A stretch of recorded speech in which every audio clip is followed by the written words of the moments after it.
আল্লাহ রাসূল সাল্লাল্লাহু আলাইহি ওয়াসাল্লাম 50 জন সাহাবা ইকরামদেরকে উহুদ পাহাড়ের উপরে নির্ধারণ করে দিয়েছিলেন যে জয় হোক পরাজয় হোক যে অবস্থায় হোক না কেন তোমরা এখান থেকে কখনোই নড়বে না।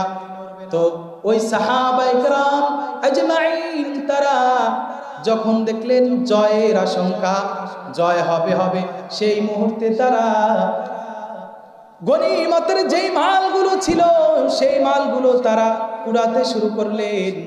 এদিক থেকে হযরত জুবাইর রাদিয়াল্লাহু তাআলা আনহু বারবার ডাক দিলেন যে আল্লাহ রাসূল সাল্লাল্লাহু আলাইহি সাল্লাম এখান থেকে নড়তে নিষেধ করেছেন, অতএব এখান থেকে নড়া যাবে না, এখানেই দাঁড়িয়ে থাকতে হবে।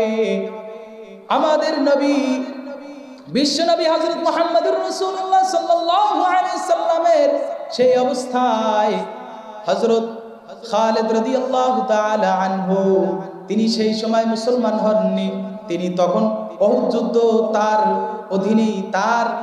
অধীনেই সেই উহুদ যুদ্ধ পরিচালিত হয়েছিল। হযরত আবু সুফিয়ান তার যুদ্ধে সে যখন দেখলো মুসলমানরা সরে গিয়েছে, পাহাড় থেকে সরে গিয়েছে, তখন হযরত খালিদ রাদিয়াল্লাহু তাআলা আনহু তাদেরকে নিয়ে কাফেরদেরকে নিয়ে সেই পাহাড়ের চূড়ায় গিয়ে মুসলমানদের উপর আঘাত করা শুরু করলো।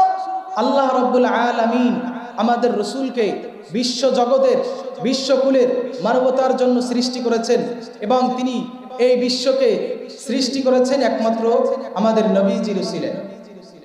কথা ঠিক না বেঠিক? আমাদের নবীজির উসিলায় আল্লাহ তাআলা আমাদের এই পৃথিবীকে কি করেছেন? সৃষ্টি করেছেন। সেই নবী কত যুদ্ধে অংশগ্রহণ করেছেন, কত যুদ্ধ হয়েছে, এই ইসলাম বিজয় হয়েছে শুধু যুদ্ধে না, শুধু তলোয়ারের মাধ্যমে হয়নি, এটি আমাদের নবীজির আখলাক চরিত্র এবং তলোয়ারের বিনিময়ে অর্জিত হয়েছে।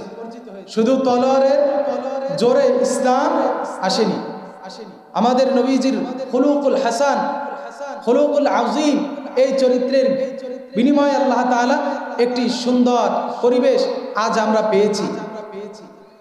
তো আল্লাহ রাব্বুল আলামিন উহুদের একটা যুদ্ধ দিলেন।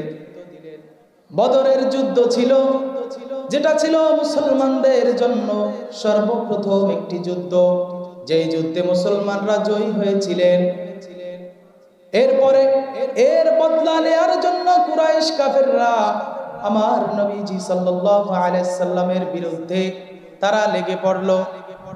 আল্লাহ রাসূল সাল্লাল্লাহু আলাইহি ওয়াসাল্লামের বিরুদ্ধে তারা সেই বদরের যুদ্ধে প্রতিশোধ নেয়ার জন্য